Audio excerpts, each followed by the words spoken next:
শাইনাজ দেরি করে ঘুম থেকে উঠল। বিয়ের পর থেকে তার মধ্যে চরম আলস্য চলে এসেছে। সব নিয়মের হেরফের। গত শীতেও সে দাদিমার সাথে সকাল সকাল উঠে নামাজ কালাম কোরআন পড়ত, ঘরের কাজবাজ করত, দুপুরে বিলে গিয়ে গরম রোদ গায়ে মাখত, বেড়াতে যেত, এক গাদা বাচ্চা কাচ্চা পড়াতো, সবার সাথে চিল্লাচিল্লি হইচই, রোজ এক একটা ইউনিক রান্না করে ভাইদের মুখ থেকে প্রশংসার আশায় হা করে বসে থাকত। সবাই খেয়ে প্রশংসা করলে তার আনন্দ দেখে কে? গত বছর শীতে সে সবখানে বেরিয়েছে, আপাদের শ্বশুরবাড়ি, মামার বাড়ি, খালাম্মাদের বাসায়, ফুপুদের বাসায়। বিয়ে হয়ে যাবে তাই হয়তো সবার বাড়িতে গিয়ে দেখে এসেছিল, জানে না আর কখনো ওভাবে বেড়ানো হবে কি না। সবাই তখন বলাবলি করছিল বিয়ে হয়ে গেলে আর আসতে পারবে না, ঘর সংসার সামলে মেয়েরা আর কোথাও বেড়াতে যাওয়ার কথা ভাবতেও পারে না। গত বছর এই দিনেও সে খুব ছটফটে উচ্ছ্বসিত ছিল, অথচ একটা বছরের ব্যবধানে কি থেকে কি হয়ে গেল। এমনটা না যে বিয়েটাকে সে এসবের পেছনে দায়ী করে। বিয়ের মতো এমন একটা পবিত্র সম্পর্ক এখনও তার এই অবসাদের অনুভূতিহীনতার কারণ হোক, সে তা চাইছে না। কিন্তু সে প্রতিদিন একটা কথা উপলব্ধি করেছে, বিয়ের পর সে তার জীবনটাকে আগের মতো দেখছে না। তার উপর যা চাপিয়ে দেয়া হয়েছে তা সে অনায়াসে গ্রহণ করার পর তার জীবনটা পাল্টে গেছে। তার মধ্যে থেকে আত্মবিশ্বাস চলে গেছে, নিজেকে নিয়ে সে ভাবছে না অন্যরা কি ভাবছে, কি বলছে, সেদিকে তার ফোকাস চলে গেছে। নিজেকে সে সময় দিচ্ছে না, নিজের প্রতি তার ভালো লাগা, ভালোবাসা কমে গেছে। এমন জীবন তো সে চায়নি। সে সবসময় জীবনটাকে উপভোগ করতে চেয়েছে, মন খুলে হাসতে চেয়েছে, প্রাণ খুলে বাঁচতে চেয়েছে। কিন্তু এখন নিজেকে এত অসহায়, দুর্বল আর আত্মবিশ্বাসের অভাব বলে মনে হচ্ছে কেন? ব্রাশ করতে করতে সেই সব ভাবতে লাগলো। কয়েকদিন ধরে এইসব ভাবনা তার মাথায় ঘুরপাক খাচ্ছে। তার এখন কিসের অভাব? যখন থেকে বুঝ এসেছে তখন থেকেই সে চেয়েছিল পড়াশোনা শেষ করে কিছু একটা করবে, যাতে কখনো কারো ডিপেন্ডেন্ট হতে না হয়। তারপর বিয়ে শাদী যা হবার হবে, তার মনের মতো মানুষকে সে বিয়ে করবে। কিন্তু পড়াশোনা শেষ হওয়ার আগেই বিয়ে হয়ে গেল। বিয়ের আগে সে যথেষ্ট শক্তপোক্ত ছিল, এখন ততটাই নড়বড়ে।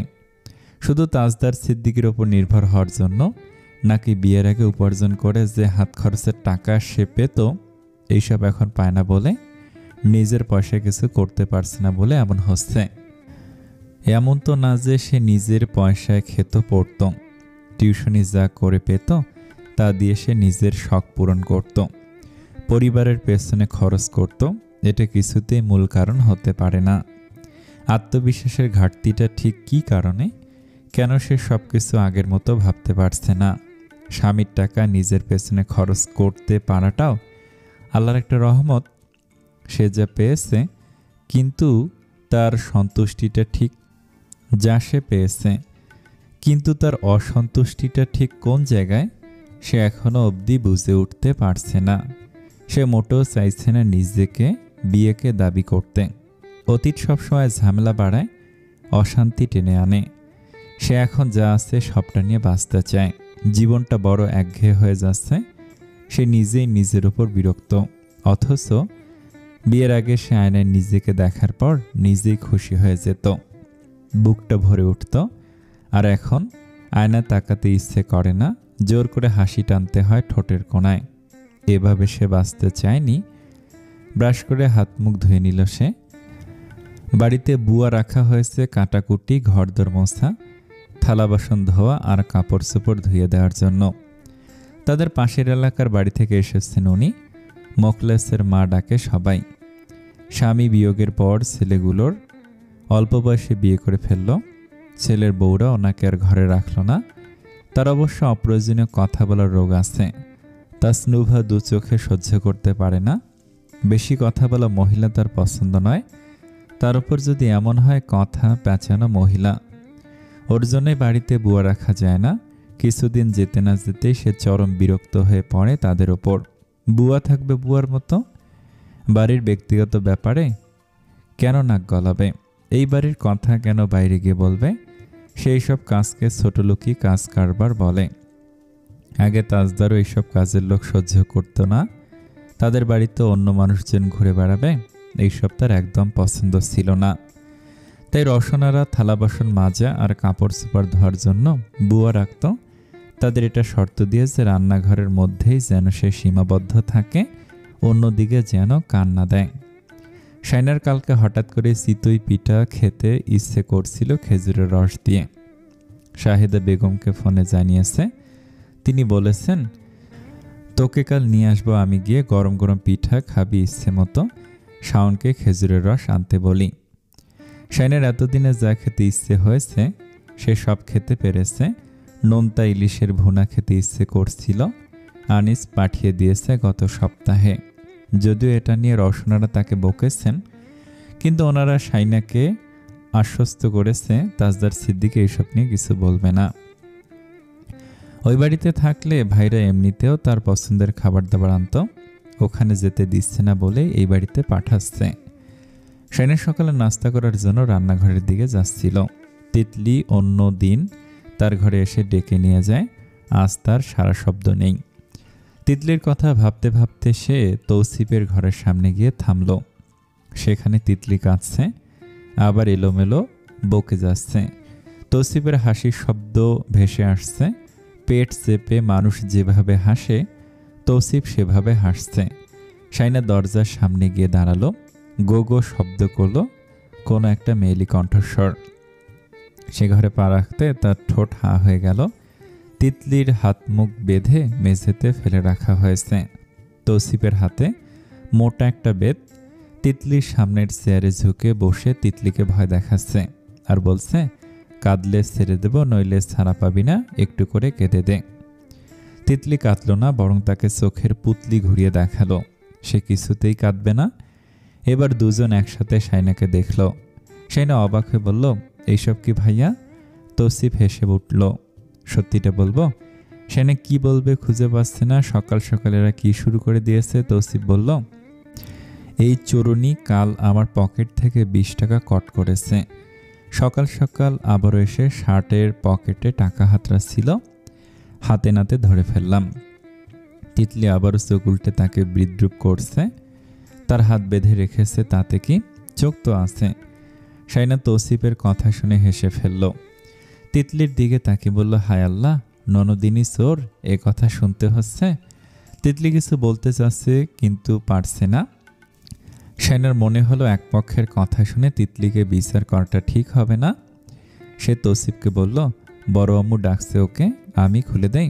তৌসিফ বলল, না, ওর শাস্তি হলো 10টা পর্যন্ত এভাবে বসে থাকবে, তার আগে ছাড়া পেতে হলে ওকে কাঁদতে হবে। তিতলি চোখ গরম করে তাকাচ্ছে, তার মানে সে কাঁদবে না কিছুতেই না। কাঁদতে কাঁদতে কাঁদার জন্য বললেও সে কাঁদবে না, নো নেভার। শাইনা বলল, ও নাস্তা খায়নি এখনো? আপনি খেয়েছেন? তৌসিফ বলল, হ্যাঁ, ওকে দেখিয়ে দেখিয়ে খেয়েছি। হাসতে লাগলো সে। এইবার তিতলির দিকে নজর গেল শাইনার। তিতলি চোখ জোড়া বলছে, একবার ছাড়া পাই তোকে কাঁদিয়ে ছাড়বো শালা। রসনার ডাক ভেসে আসছে হালকা। শাইনা ধীরে ধীরে হেঁটে রান্নাঘরে চলে গেল। তাকে দেখা মাত্রই জোহরা বেগম বললেন, সকালের নাস্তা নিয়ে এত সময় চলে গেলে বাকি কাজ হবে কখন? ওই বজ্জারটা কোথায়? শাইনা মুখ ফসকে বলে ফেলল, তৌসিফ ভাইয়ের ঘরে। জোহরা বেগম কপাল কুঁচকে বললেন, আবার ওর কাজে বিরক্ত করতে গিয়েছে নাকি? শাইনা বলল, না, দেখলাম কিছু একটা নিয়ে আলোচনা করছে। সত্যিটা বললে বিপদ বাড়বে মনে হলো শাইনার। তাসনুভা রান্নাঘরের এক কোণে রাখা টেবিলের সামনের বসে ব্রেকফাস্ট করছে। আজ বোধহয় শোরুমে যাবে না, নইলে আরও আগে সে সকালে নাস্তা খায়। শাইনা নাস্তা খেতে বসলো, ঠিক তখনই শাহিদা বেগম এলেন আনোয়ারা বেগমের সাথে কথা বলতে বলতে। শাইনা মাকে দেখে খাওয়া থামিয়ে দিল। শাহিদা বেগম বললেন, ও মা, তোরা এখন নাস্তা করছিস কেন? জোহরা বেগম বললেন, সেই ফজরের নামাজ পড়তে উঠেছি আমরা। এরাই দেরি করে ঘুম থেকে ওঠে, এক একজন নবাবজাদি। তাসনুভা কপাল কুঁচকে মেজমার দিকে তাকালো। সে কাল শোরুম থেকে ফিরে ছোট ভাইয়ের সাথে বসে বসে ভিডিও এডিট করছিল। ভয়েস ওভার দিচ্ছিল, দেরিতে ঘুমালে দেরিতে ঘুম ভাঙবে, খুব স্বাভাবিক। শাহিদা বেগমকে চা দিলেন জোহরা বেগম। শাহিদা বেগম খেতে চাইলেন না। শাইনার ইশারায় খেলেন। বললেন, আমি ওকে নিতে এসেছি, কাজ চলে আসবে। আজকে সাবরিনা শারমিলা আসছে তো তাই। রসনারা বলল, বোনকে দেখতে ইচ্ছে হলে শ্বশুরবাড়িতে আসবে, ওকে যেতে কেন হবে? শাহিদা বেগম ফ্যাকাশে হাসলেন, বললেন, ওরাও আসবে এখানে, কিন্তু শানু এখন যাক আমার সাথে। শাইনা এবার কথা বলল, আমি ওনাকে বলেছি বড় আম্মু। রসনারা কিচেন কাউন্টারে কাপ রাখতে রাখতে বলল, তাহলে যাও, ওর জন্য সমস্যা হয়, চলে এসো, থেকো না ওখানে। আচ্ছা দেখি।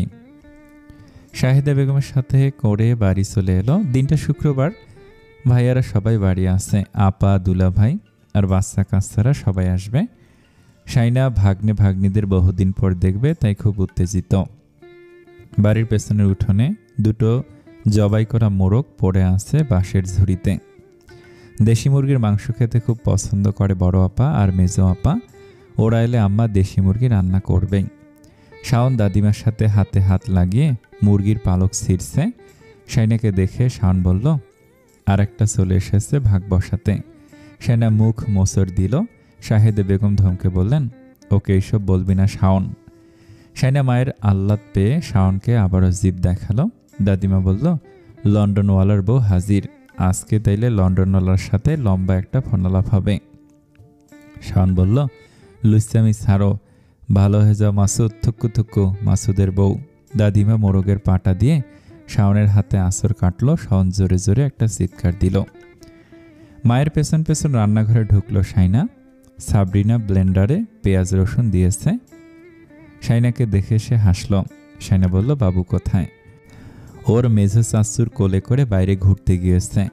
শাহিদা বেগম বললেন, চেয়ারে বস।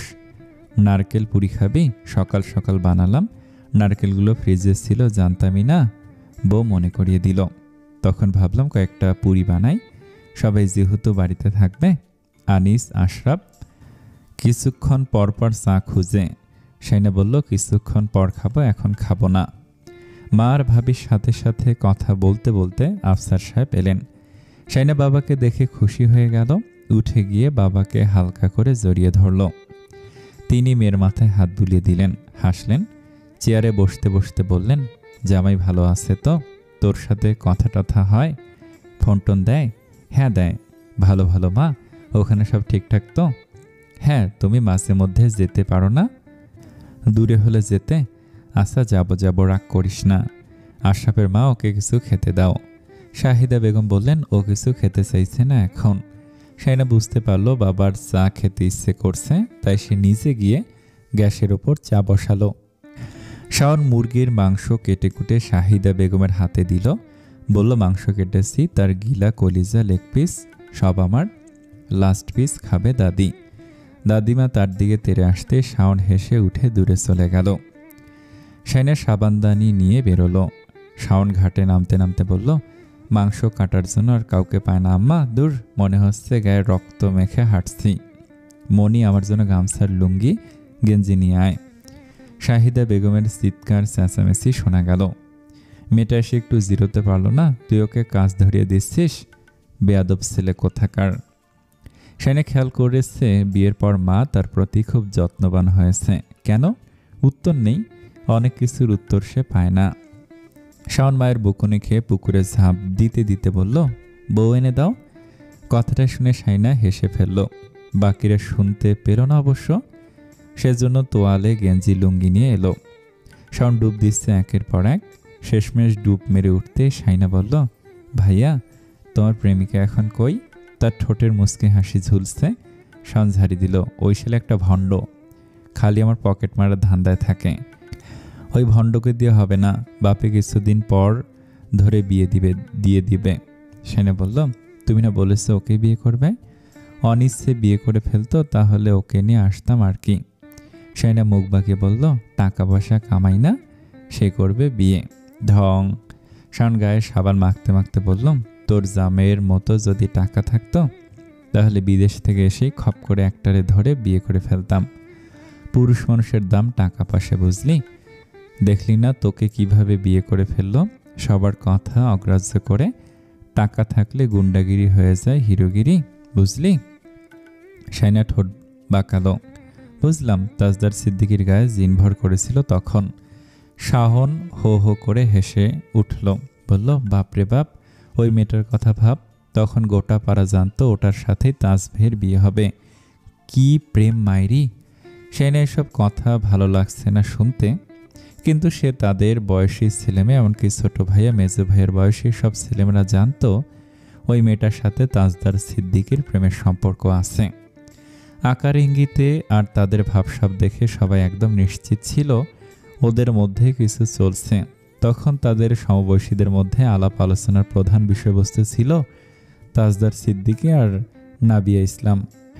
তাজউদ্দিন সিদ্দিকীর ছোট ভাই, যিনি আমেরিকায় থাকেন, সপরিবারে তার বউয়ের বড় বোনের মেয়ে। ডাকনাম ছিল নিহা। তাসনুভার সমবয়সী ছিল। বলা চলে তাসনুভার প্রিয় ছিল সে। তখন গ্রামে তাসনুভা ছাড়া তেমন স্মার্ট কোনো মেয়ে ছিল না এই পাড়ায়। মেয়েটি রোজ রোজ নতুন ডিজাইনের পোশাক পরত, যেটা পরে তার সিগনেচার ছিল। সবাই তার পোশাক আশাক নিয়ে আলোচনা সমালোচনা করত সবসময়, কারণ সে যে পোশাকগুলো পরত গ্রামে তখন সেসব পোশাক এখানকার মেয়েরা পরা তো দূর, পরার কথা ভাবতেও পারত না।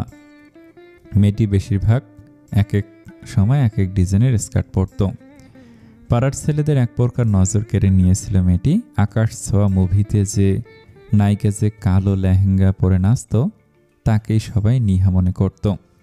আর এমন একটা সুন্দরী শিক্ষিতা শহুরে বড়লোক বাপের মেয়েকে গ্রামের সবচেয়ে বড়লোক পরিবারের ছেলে তাজউদ্দিন সিদ্দিকী ডিজার্ভ করত বলে সবার ধারণা ছিল। কত কানাঘুষা হয়েছিল তখন। এমনও রটে গিয়েছিল যে ওরা বিয়ে শাদী পর্যন্ত করে ফেলেছে আড়ালে, এমনকি আরও সব কত কিছু। তাজদার সিদ্দিকী আর তার পরিবারকে মানুষ ভয় পেত বলে তখন কেউ মুখ ফুটে কিছু বলতে পারেনি। শাইনার এখন এইসব নিয়ে ভাবতে ভালো লাগছে না, যদিও এইসব যদি সত্যি হয়ে থাকে তাহলে তার কোনো মাথা ব্যথা নেই। বয়সটাই খারাপ ছিল তখন। তাছাড়া তাজদার সিদ্দিকীর হাজারটা দোষ ত্রুটি মেনে নিয়েছে সে। এখন ওসব সামান্য মনে হয় তার কাছে। শাওন তাকে ভাবনার জগৎ থেকে ফিরিয়ে আনলো। সে গোসল করে ফেলেছে। গামছাটা রশিতে মেলে দিতে দিতে বলল, মনি, পেয়ারা খাবি? কোথা থেকে? আমি এনেছি কাল পাহাড়ি পেয়ারা দানা। সে পেয়ারা কেটে নিয়ে এলো। শাইনা শাহিদা বেগমকে ডেকে বলল, আম্মা, একটু লবণ মরিচ দাও তো। শাহিদা বেগম প্লেটে করে লবণ মরিচ নিয়ে এলো। শাইনা পেয়ারার মরিচ মেখে খাচ্ছিল। তখনই আনিস এলো বাড়ির পেছনের উঠোনে। শাইনাকে দেখলো, বলল, কি খাচ্ছিস সেসব? রোদের মধ্যে আসিস কেন? পেয়ারা ভাইয়া, রোদ ভালো লাগছে। আনিস ফোনের দিকে চেয়ে বলল, তোকে নাকি ফোনে পাচ্ছে না? শাইনা হতচকিত হলো, সাথে সাথে প্রশ্ন করলো, কে? তাজ? শাইনা একটু লজ্জিত হলো। আনিস তার দিকে এগিয়ে এসে ফোন বাড়িয়ে দিল। আমারটাতে কথা বলা আপাতত, কথা বলা শেষে ঘরে রেখে আসিস। শাইনা হাত বাড়ানোর আগেই শাওন ফোন কেড়ে নিল, বলল, ভাইয়ে, এই মডেলটা আমাকে দিয়ে দাও, তোমাকে এর চেয়ে একটা ভালো মডেল দেব। আনিস তার দিকে তাকালো, হতাশ নিঃশ্বাস ফেলে বলল, তোকে গদা দিয়ে পেটানো দরকার, বলেই ভেতরে চলে গেল। শাওন দাঁত দেখিয়ে হাসছে। তাজদার সিদ্দিকী ফোন আবারও এলো। শাইনা বলল, এগুলো খাওয়া শেষ করি, তুমি কথা বলো। সে দ্রুত পেয়ারা চিবোতে লাগলো। শাওন ফোন রিসিভ করতে তাজদার সিদ্দিকী তাকে দেখে হেসে ফেলল। ব্রেকফাস্ট করছে সে। শাওনকে বলল, ছোট সম্বন্ধী। শাওন বলল, ভাই, এখন নাস্তা করছেন নাকি? আম্মুর সাথে কথা বললাম এইমাত্র। আম্মু বলল শাইনা ওই বাড়িতে, তাই ফোন করলাম। কেমন আছিস তোরা? আছি আলহামদুলিল্লাহ। তুমি কেমন আছো? ওখানে শীত নাকি গরম? একা একা রান্না করে খাও নাকি? অফিসে যেতে কতক্ষণ লাগে? ছুটি কদিন? এই সে হাজারটা প্রশ্ন ছুড়ে দিল। গল্প জমে উঠল দুজনের। শাইনা আর বিরক্ত করল না। অনেকক্ষণ পর সে শাওনের পেছনে গিয়ে দাঁড়ালো। তাজদার অন্য কাজ করতে করতে কথা বলছিল, তাই শাইনাকে খেয়াল করেনি। যখন ক্যামেরার সামনে এলো তখনই শাওনের পেছনে শাইনাকে দেখা যাচ্ছে। গুঁড়ো মরিচ লবণ মিশিয়ে পেয়ারা মেখে খাওয়ায়। তার ঠোঁটের পাশে মরিচ গুঁড়া লেগে আছে। তাজদার সরু চোখ করে তাকালো। শাওনকে বলল, তোর পেছনে গ্রামের চাচাতো বোনটিকে দেখা যাচ্ছে বোধ হয়। শাওন হেসে উঠে বলল, হ্যাঁ, গ্রামের চাচাতো বোন এখন আমার পাশের বাসার ভাবি। শাহিনা দুম করে তার পিঠে একটা কিল বসিয়ে দিল। শাওন বলল, কি হাত মাইরি, কি খাস তুই? তাজ ভাই। তাজদার সিদ্দিকির গলা ভেসে এলো, তোমার বউয়ের সাথে কথা বলো, আমাকে মেরেছে না বকে দাও। শাহিনার হাতে ফোন ধরিয়ে দিল সে। শাহিনা মুখ মুছতে মুছতে ঘাটে গিয়ে বসল। তাজদার সিদ্দিকি ক্যামেরার দিকে তাকিয়ে আছে। হায়। শাহিনা মুচকে আসলো। সকাল সকাল ফোন দিতে হবে কেন? খেদে অফিসে যান। তুমি কাল ফোন কেটে দিয়েছিলে কেন? শেষ মুহূর্তে কি বলেছিলে আমি শুনতে পাইনি। শুরু হয়ে গেছে লজ্জা দেওয়া। শাহিনা বলল, আমিও ভুলে গিয়েছি। না, আবারও বলো। শাহিনার ভালো লাগে তাজদার সিদ্দিকির এমন পাগলামি করলে। এগুলোই তার কাছে পাগলামি, কারণ তাজদার সিদ্দিকির মতো মানুষের সাথে ওসব বেমানান কয়েক বছর আগেও সে কখনো স্বপ্ন ভাবতে পারেনি। তাজদার সিদ্দিকির মতো মানুষ তার স্বামী হবে, তার সন্তানের বাবা হবে, তাকে এতটা ভালোবাসা দেবে আর তার এত যত্ন নেবে। সে তখন এইসব চায়নি, কখনো ভাবনাও আসেনি। তাজদার সিদ্দিকিকে সে কখনো কল্পনাও করেনি ওভাবে। তাই এখন তাজদার সিদ্দিকির এমন উদ্ভট কথাবার্তা বললে, তার মুখে কিছু শুনতে চাইলে তার ভালো লাগে। বলা চলে তাজদার সিদ্দিকিকে জ্বালাতে তারও ভালো লাগছে আজকাল, কিন্তু মাঝে মধ্যে মনে হয় একসময় এইসব আর করবেন না তিনি। তখন এখানকার কথা ভেবে নিজেকে ধিক্কার দেবেন। হয়তো ভাববেন, আমি চাইলেই তো এর চেয়ে ভালো বাড়ির সুন্দরী মেয়েকে বিয়ে করতে পারতাম। কেন শুধু শুধু এটার পেছনে এত মেহনত করলাম? কেন শুধু শুধু এত নিচু হলাম এইরকম একটা মেয়ের কাছে? বলো, কি বলেছ? শাহিনার ভাবনার সুতো ছিঁড়ে গেল। সে ছোট্ট করে বলল, না। তাজদার সিদ্দিকী অবাক হয়ে গেল। কি না? শাহিনা বলল, কথা কম বলেন, চলুন আপনাকে সব দেখাই ঘুরে ফিরে, বিলে যাই। শাহিনা হাঁটতে হাঁটতে বাড়ির পেছনে বিলের কাছাকাছি চলে গেল। তাকে সেখানে দেখে রসনা চিৎকার করছে, এমন সময় তুমি ওখানে কেন? এই অবস্থায় কেউ বিলের ধারে যায়? খারাপ বাতাস লাগলে তখন তাজের জন্য বাড়িতে টিকতে পারবো? আশ্চর্য। তোমার মা কোথায়? আশরাফের মা? শাহিনা দ্রুত চলে এলো। উফ, একটু ঘুরলেও সমস্যা। চল না সুজন, মিলে দুজন, নীলই আকাশে ভাসি, দেখুক লোকে এ দু চোখে, তোরই দু চোখের হাসি। চল না সুজন, হারাই দুজন, বিনা দোষেই হোক ফাঁসি, দেখুক লোকে অবাক চোখে কতটা ভালোবাসি। তিতলি গান গাইতে গাইতে চুল শুকিয়ে নিয়ে আসছে। ঘরের হিটার কাজ করছে না, রিপেয়ার করাতে হবে। তাসনুভা আজ ড্রায়ার দিয়ে চুল শুকায়নি। গোসল করার পর তার খুব ঠান্ডা লাগছে, ঘরের মধ্যে থাকতে ইচ্ছে করছে না। তাই সে চুল মুছে সোজা উঠোনে নেমে এলো। তাদের উঠোনে রোদ পড়ে সকাল 10টার দিকে। এখন রোদ সরে চলে গিয়েছে শাহিনার মেজো চাচাদের উঠোনে। তাসনুবার ইচ্ছে করছে একটু রোদ গায়ে মাখতে। এই সময় ছাদে উঠলে আম্মু বকবে, চুল খুলে দাঁড়ালে আরও বেশি বকবে। তাই সে শাহিনার মেজো চাচাদের উঠোনের এক কোণায় এসে দাঁড়ালো। ভেজা চুলগুলো খুলে রাখা, টুপটুপ করে পানি পড়ছে মাটিতে। সে হাতে তখনও সানস্ক্রিন মাখছে। পরনে সালোয়ার কামিজ, দুবাই সিল্কের ফ্লোরাল ডিজাইনের ওপর। এই ফেব্রিকটা তার কাছে ভীষণ আরামদায়ক এবং ক্লাসি লাগে। হঠাৎই কি যেন হলো, সে শিউরে উঠল। পিঠের ওপর গরম পানি পড়ল মনে হলো। চট করে পেছনে ফিরে তাকালো, কেউ নেই। সাথে সাথে উপরে শাহিনাদের বাড়ির দোতলার বারান্দায় তাকালো। কালো শার্ট পরা একজন চরম অভদ্রলোক দাঁড়িয়ে। আনিস ভাই আপনি? আনিসের গলা ব্যথা, তাই সে বড় একটা মগে করে গরম পানি নিয়ে অল্প অল্প করে খাচ্ছিল।